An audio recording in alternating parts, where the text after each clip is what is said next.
All right. This is going to be going up on YouTube, so I need to speak instead of it being so much silence or whatever going on. So I'm waiting for a few people to get in here to talk about this up and coming election because there are a lot of misinformation going around. There is a lot of misinformation going around about these elections. And it's very important that you guys are getting the correct information.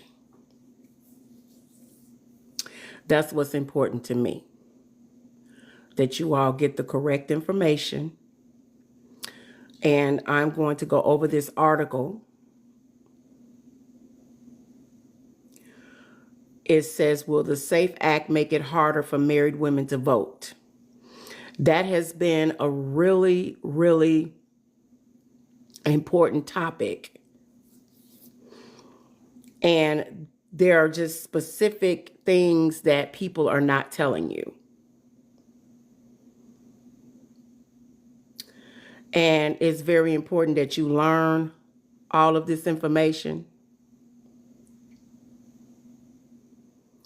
So let's just go over it. This was an article that was written on April 13th, 2025. This was last year. Now, there was a local election last year. There was a local election last year. Okay. And that election was for small offices in small towns. So there was a mayor election in small towns. There were township supervisor, park district, just different small local elections that were happening. Let me see here.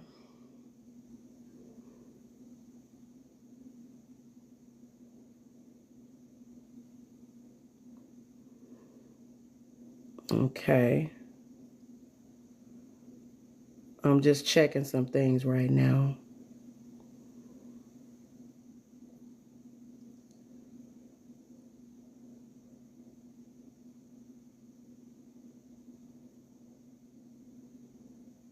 Oh, I see. Okay.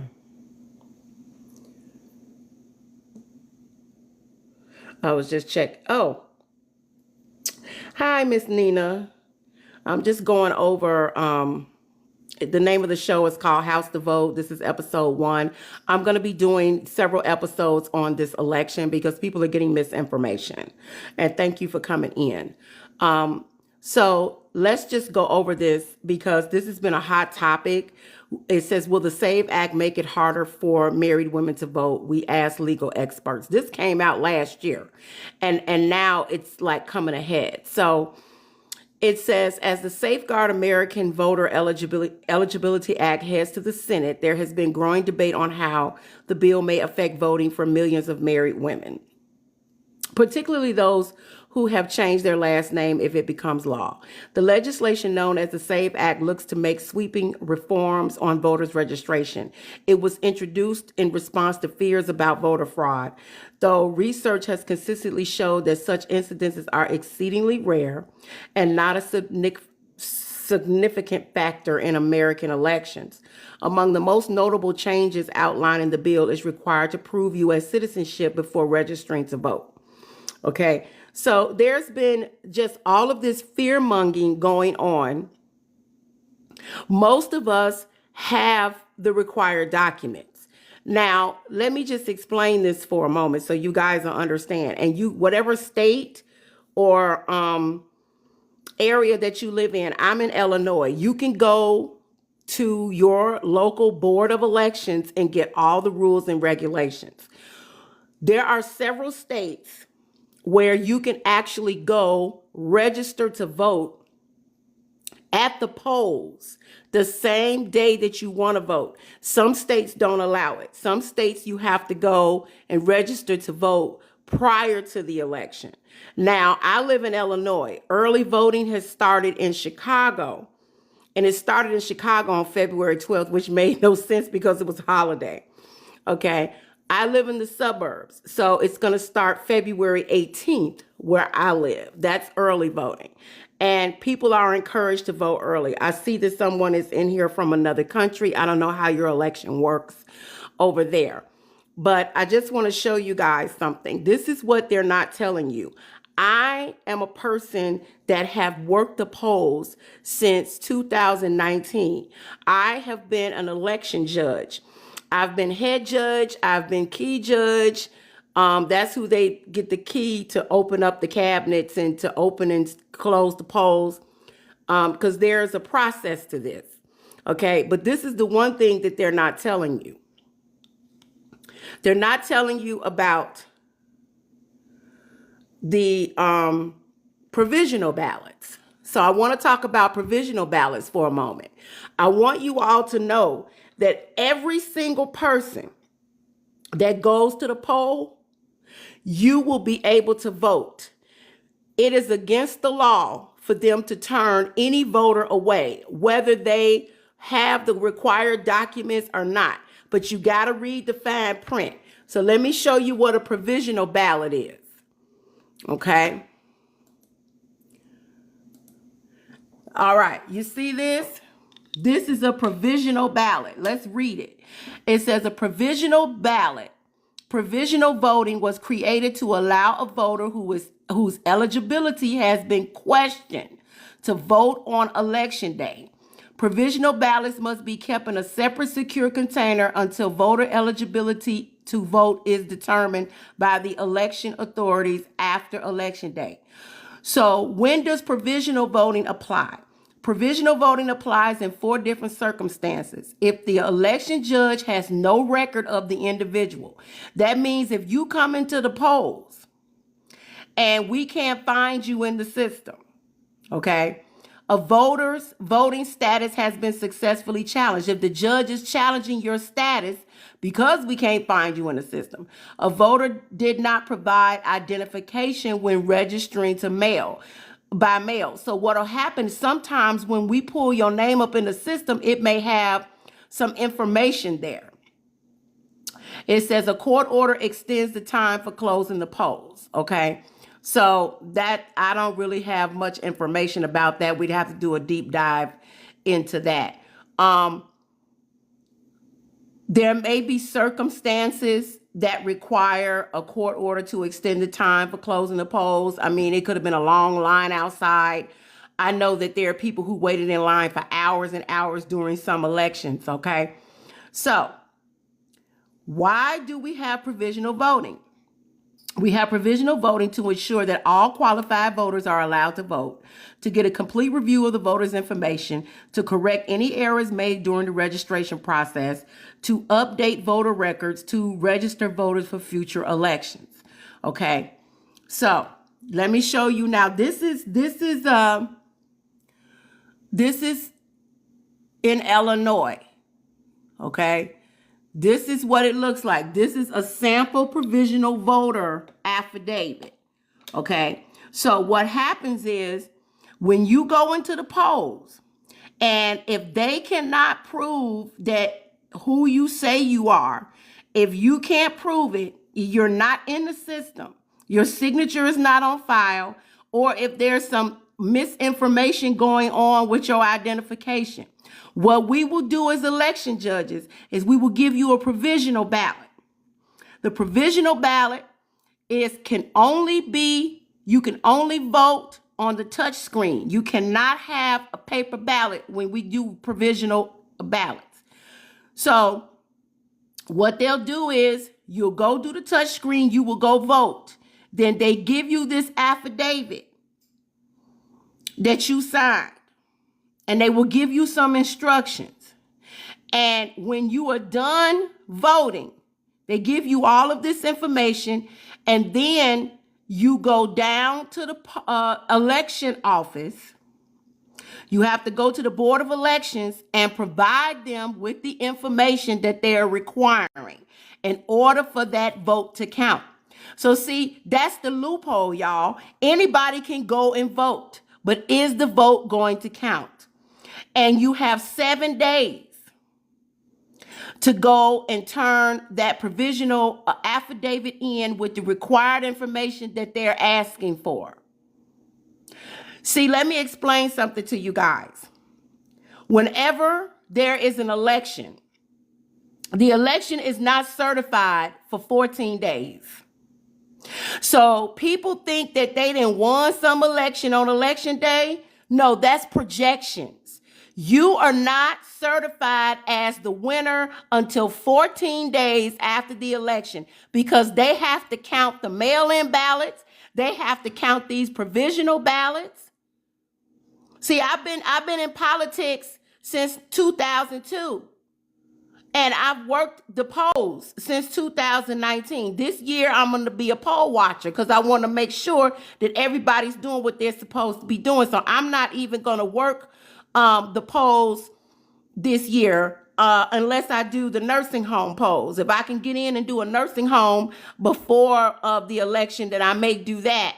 But election day is St. Patty's Day.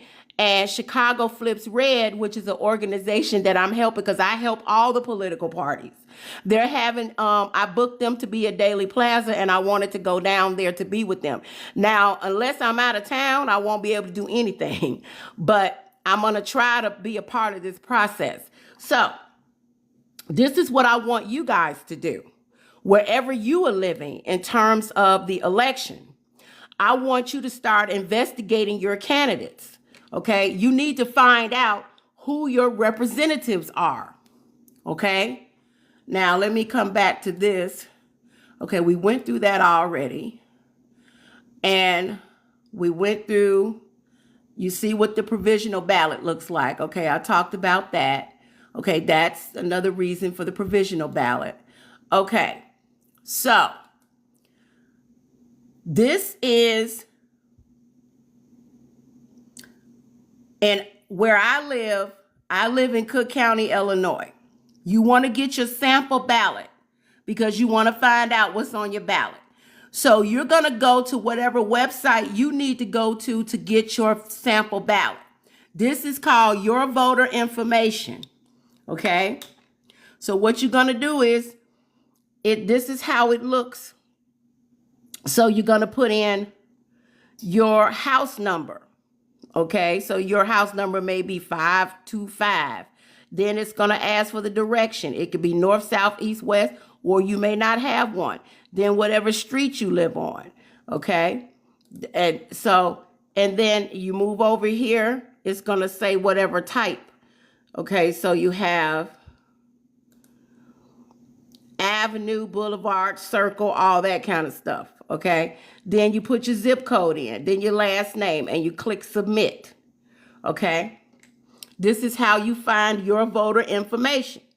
Okay, now I did mine already, so I'm going to show you what it looks like after you log into it. Okay, give me some hearts. Please like the page or give me some hearts or something. Let me know you're here. Okay, now in this primary election, we have a Democrat, Republican, Libertarian, nonpartisan. I'm going to push on this because I don't. Okay, so this is very interesting here. This is a nonpartisan primary election ballot. The only thing on this ballot is a question. And the question is, shall the state of Illinois, which has the second highest property taxes in the nation, deliver annual property tax rebates to more than 3 million residential property taxpayers in Illinois as provided for the Illinois Property Tax Relief Fund Act of 2019? Now, I would recommend people go read that. This sounds good. So this is a nonpartisan ballot. So some people may just want to just vote for this and that's it. Okay, so you could go in there and ask for just a nonpartisan ballot. Normally in the primary, when you walk into the polls in the primary, they will ask you, are you Republican or Democrat? But in this election, they have to say Republican, Democrat, libertarian, or nonpartisan. They're supposed to ask all four. Okay. Now, the issue is, and this is what I hate about the primary, you have to pick a party unless you're just going to vote for this one thing and walk up out of there. Okay. So let's go back. Okay. So I have dedicated myself to voting for the judges. I'm going to click on the Republican ballot because I want you to see the Republican ballot. I don't believe there are any judges on here. Is it? Yeah, there are some judges on here. Okay. So this is the Cook County Republican ballot. These are all the people that are running in the Republican race. Most of them don't have a candidate because Illinois is a Democratic state. Okay. But here are, you see there's no candidate for these judges. And that is the most important race, you guys, that if you don't vote for anybody, you need to vote for the judges. You will face a judge in your lifetime before you face a president, a congressperson, a senator, a state rep, an alderman, city council. I mean, some of y'all don't even know who the township supervisor is, but you will face a judge. The judge is the most important race that you need to vote for. And a lot of you guys leave the judge's race blank because you don't know who they are. But guess what? They know who you are. Because when you have a case and go to court and got to go before that judge, some of these judges need to be taken off the bench, and some of them we need to retain, and some new ones coming in, we may need them to come in or not vote for them at all. So always investigate your judges. This is why I'm telling you, go and get your sample ballot, see what's on there. Look up those judges. You can Google them. You can study their cases. We are living in an information world. Come on, you guys. Okay, you can go research everything else. Research these judges. Okay, now I'm going to go back. Now, ironically, we have a libertarian category in the primary. And I have to go look into this because I was told that third parties cannot be in the primary. Somehow the libertarians are in this primary. I'm in the Green Party. Green Party and Independents, are not in the primary. We have to run in the general. So I got to go look up how this happened with the Libertarian Party. Baby, the Libertarians don't play. These people actually sued. I'm going to show you the case, but let's go look at their ballot, okay? So this is the Libertarian ballot. It's not many on there. These are who they have that are running. So they only have, Michael Murphy is running for president of the county board. And then we have the sheriff is Brad Sudafur. And then Nico, I know Nico. He's running for assessor. He ran a couple of years ago, so I know him. Okay, so it's not, so they have this same question on all of the ballots. Okay, they have the same question on all the ballots. Okay, so again, this is a Democratic state. Okay, and as you notice, you have different languages here. They have Arabic, Chinese, Hindu, Korean, Polish, Russian. Okay, I don't even see, English and English and Spanish next to it. Okay, so now I'm going to click on the Democratic ballot. So I'm going to have to pick this ballot. Why? Because you see all the judges. I always vote for the judges. Okay, so this is the ballot. When you go in, you can get a paper ballot or you can get touch tone. It depends on, what exactly you want to do. Okay, so this is my sample ballot. Now, I want you to keep in mind, sometimes when you go to the polls, this ballot may look different because some people may have been picked off the ballot or put back on the ballot because they still going to court. What happens is when people run for office, they have other candidates that are challenging them. So they can get kicked off the ballot, but they'll go to court on it. They'll go to appeals court. They'll go all the way to the Supreme Court.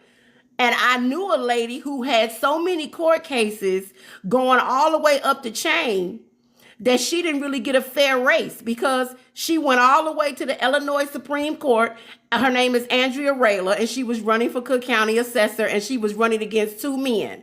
And by the time she got put back on the ballot, it was just too late. She was not going to win this race, because the boys kicked her off. It's a boys' game. So anyway, I am going to be voting for Robin Kelly for United States Senator because Robin does what she's supposed to do. She is my current congressperson and she's running for U.S. Senate. And I'm voting for Robin because Robin does what she's supposed to do as a congresswoman. And I am trying to also get her I'm presenting her with my bill that I wrote, the Safeway Perjury, No Statute of Limitations on Perjury bill. I've sent that to several members of Congress. And if the bill is passed, that means you could file a perjury claim against someone who committed perjury in a deposition of a court of law. They will go to jail if they're found guilty. So that's who I'm going to vote for. Okay. I am not voting for the governor at all. I'm just not going to do it. Now these categories, when it's just one person in the category, I don't believe in voting for one person in the category because they're going to automatically win because there's no one running against them. You see this? Our Attorney General, Kwame Raoul, he's going to automatically win the primary because there's no one running against him. Now, in the general, he's going to be running against Bob Fioretti, who's a Republican. I'm going to vote for Bob in the general because Bob has already won. Kwame has run the Democratic nomination. Bob has already won the Republican nomination and I'll show you that ballot again, because no one is running against Bob except a write-in, and write-ins never win. If you are even thinking about running for office, do not run as a write-in. Because the only way a write-in can win is if it's in some little small bumble town and everybody hates the current guy and they write someone else in as revenge. So that's the only way you can win a write-in. Okay, the comptroller, I haven't decided on that yet. I'm not voting for the treasurer. They don't need me to vote for them. Okay, I live in the 2nd Congressional District. This is the issue that I have with these motherfuckers. Let me tell you something. This dude right here, Jesse Jackson Jr., do not need to be on this ballot. This man is trying to run for the same office that he went to jail for in 2015 for misappropriating funds, stealing, carrying on, all this kind of mess, and he was diagnosed bipolar. And do you know he is #1 in the race? So I'm looking at Yamika Brown. This troll right here, she's a backstabber. I'm not fooling with her. I have to investigate some of the rest of these people. Okay. State Central Committee person. Will Davis is actually my state rep. Robin is actually the congressperson. So I have to decide. I like both of them. They both been supportive. My state senator is Napoleon Harris. I'm not voting for him because he's the only one on the ballot. Will Davis is going to automatically win. He's already on the ballot. Okay, Metropolitan Water Reclamation. This is a very important position because this is about the water, how the water is treated, how the water is distributed. This is very important. You get to vote for up to 3 people. I have to investigate these people. Okay. There's another category here. County Board President. I'm going with Brendan Riley. Brendan Riley was the one that gave me my holiday. So I'm going with him. County Clerk. Okay, Monica Gordon is the current clerk. She's going to win again because there's no one voting against her. Maria Pappas, who's one of my sponsors. No one is running against her. Okay, this is a problem. County Assessor. I actually went to high school with Fritz Kagi and it's just been really bad with him in the assessor's office. These taxes, these property taxes. Okay, so Dr. Keisha McCaskill, I'm going to vote for her. She came and spoke at my election. She's the current Cook County Commissioner. Okay, here are the judges. So this judge doesn't have anybody running against that judge. This person doesn't have anybody. Okay, but it's 2 people here. So I see, okay, Ashanti Rice, I know her. So I may look into her. I'm not sure. Okay. I am not going to vote for Calvin at all. He can forget it. Calvin's a crook. So he's our current township supervisor. Now he's trying to run for committee person. And he'll probably win because there's no one voting against him. And so then that's that same question. Now I'm going to go back to the Republican ballot because I want to show you guys. Let me go back that. Okay. So, okay, here's Bob. Bob is running for Attorney General. You see that he's the only one on the ballot plus this write-in business. So Bob is going to win this. I just wanted to show you this. Bob Fioretti is a colleague of mine. I've known Bob for years, and I always support him. He was responsible for giving Farley Jack Master Funk the King of House Music his own street sign back in 2014. I'm very loyal to Bob. He's actually helped me with court cases. So I will continue to support Bob, even though he runs for everything. He never wins, but I still just want to support him. Okay. So that's basically it. If you guys have any questions, you can put it in the, you could type your questions in if you want to come on, to the feed or what have you. Let me see. All right. Okay. So if you guys have any questions, just type your questions in. We're talking about the elections, and I went over provisional ballots. Okay. You guys need to, all you have, first of all, a lot of you all don't know who your representative is. What you need to do is you go to Google, you type in find my representative. Okay. When you type in find my representative, you're going to click on, this is house.gov. Okay. Or find your members of Congress. You can either one. So we'll go here. All right. So you could put in an address. So why don't we put in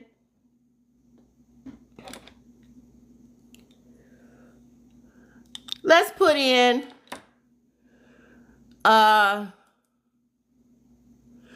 how about we do this? We're going to put in 2300 Jackson Street. That's where Michael Jackson's childhood home is. So let's put in 2300. We'll do it together. Oh, there we go. Okay, 2300 Jackson Street. And you see it comes up. Gary, Indiana. Okay. Now, it's going to come up. Okay, so here is the information. Okay, so the senator, the U.S. senator is Jim Banks. And the representative, I know Frank.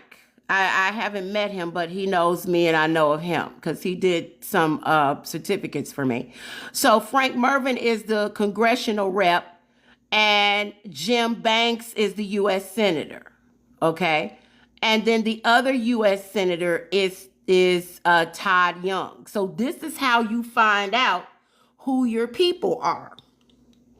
Now that's on the federal level, but you can also type in find my city council members. See, now in Chicago, it's your ward or alderman. And you go to this page, okay? It says find ward or alderman. And you type in the address.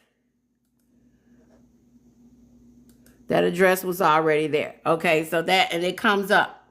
That's the 4th ward. I know Lamont Robinson. I put in 1300 East 47th Street. Okay, So I know a lot of the city council members of Chicago because I produce events across the street from City Hall. So that's how I know. Okay. So just remember, you can Google these people. Okay. So one of the judges that's running, her name is Ashanta Rice. Okay. Now, Ashanta is a attorney at law. This is her. It says elect Ashanta C. Rice for Democratic judge. And it gives you all of her information. Okay.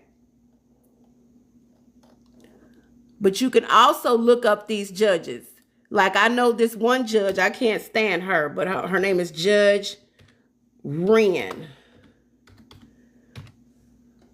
Judge Wren, Cook County. This trifling troll. Okay. She's in domestic violence courthouse now. Okay. But what you can do is,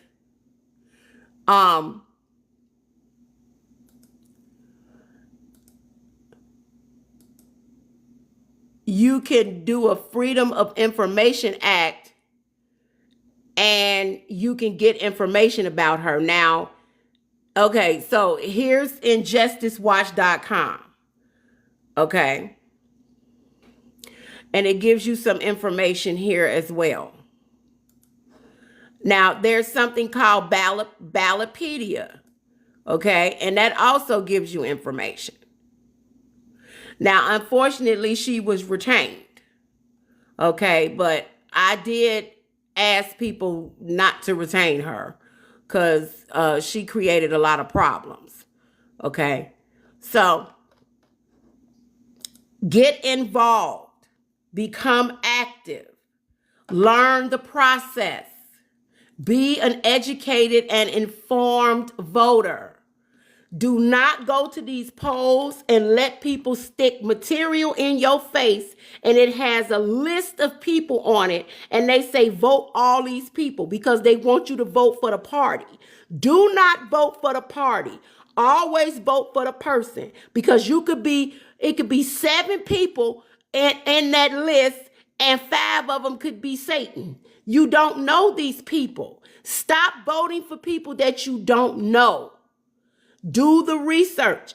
I mean, look, I'm the same way. I'm in front of the polls, handing out literature, asking people to vote for the candidates that I'm working for. But I never pass out literature that have a ton of people on it. I only do one person at a time because I do not like that, okay, at all.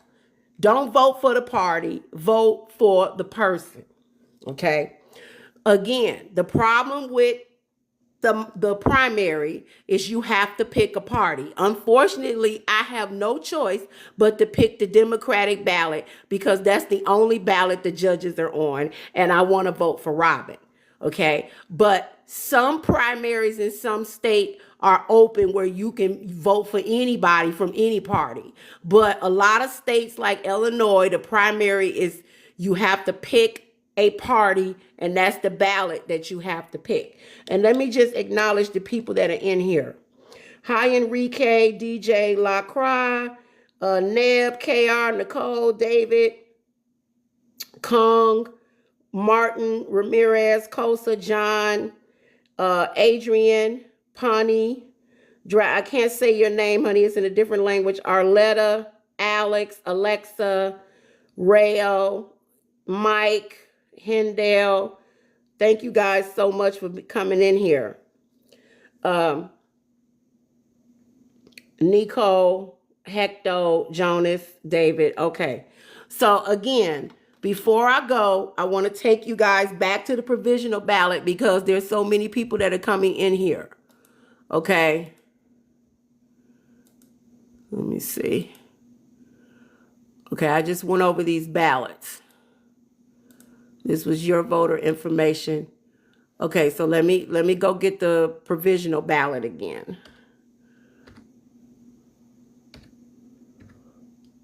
Provisional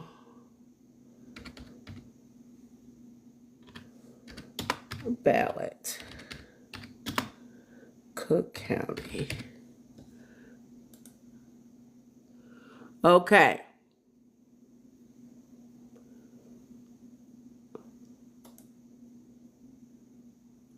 Okay, so this is what I'm trying to tell people. No one will be turned away at the polls.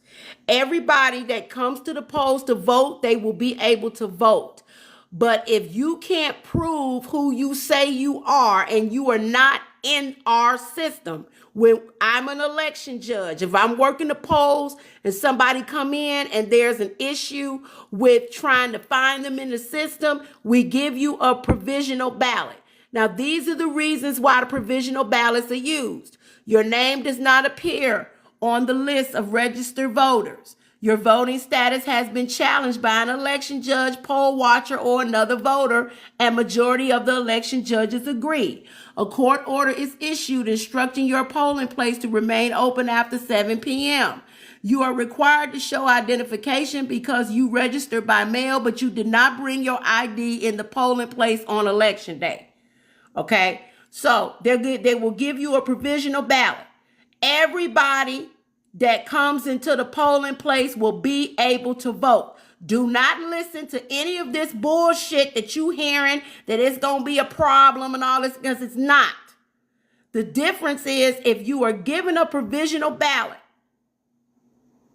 you can only vote by touch screen. And they will give you an affidavit. It says fill out and sign the legal form. You will receive a copy of the affidavit. You see that right here. You have to take that down to the election office, the Board of Elections, and provide them with the required documents that they're asking for in order for that vote to count. You have 7 days to do it. The election is certified 14 days after. So in other words, our election, our general election, because everybody's general election in different states is different dates. Our general election is March 17th. The election will be certified by the 31st of March or the 1st of April. That's when it'll be certified, okay? So when whoever you say say who won, it doesn't even matter, because nobody wins anything until the election is certified. They have to certify the election. These are the things that people are not going to teach you. Go look up any news about all this mess where it's going to be hard for women. It's not going to be hard for women to do anything. Okay? I live in a state that you can go into the polls and you can register to vote and vote the same day.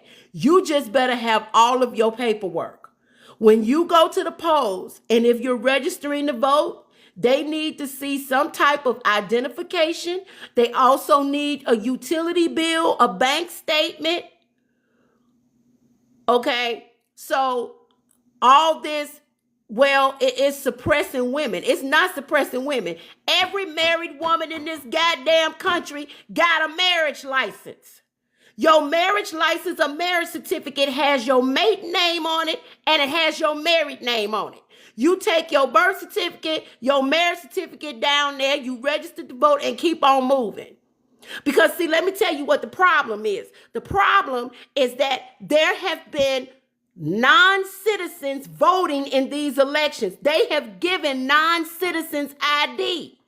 So how do we tell the difference between a non-citizen ID and a citizen's ID? I'm still trying to get, that's why I'm saying this is House to Vote Part 1. I'm going to be doing these every week. Every week I'm going to be doing House to Vote because I'm going to have more information coming in.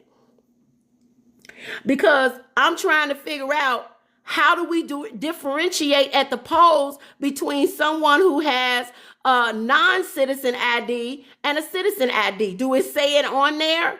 And get this, y'all, non-citizens have voted. They were allowing them to vote in local elections. Let me show you. Because all you got to do is Google this. Non-citizens voting.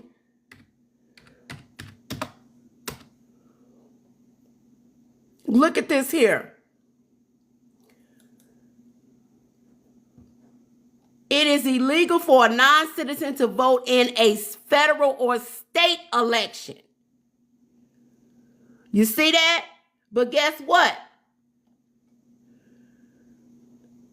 They were allowed to vote in local elections. Now look this up. Non-citizen voting for school board because their kids was going to the school.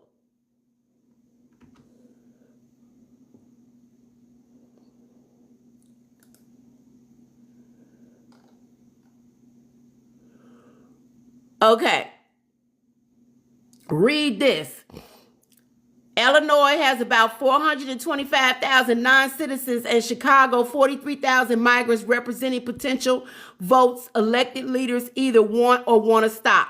State Senator Selena Villanueva of Chicago in 2023 sponsored a bill that would have allowed non-citizens to vote in local school board elections.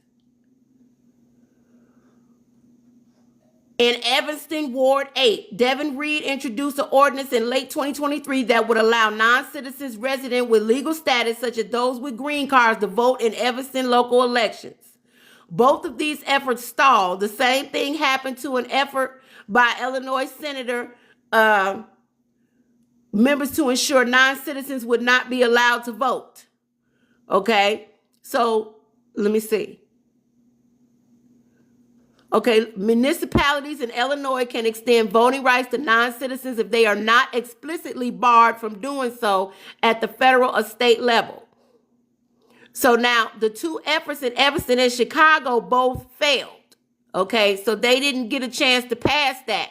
But there are, let me see, non-citizens voting in school board. Okay. It was in San Francisco. Here it is.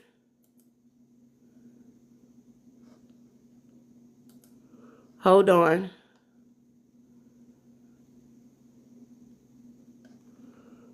Here it is right here. You see this? This is California.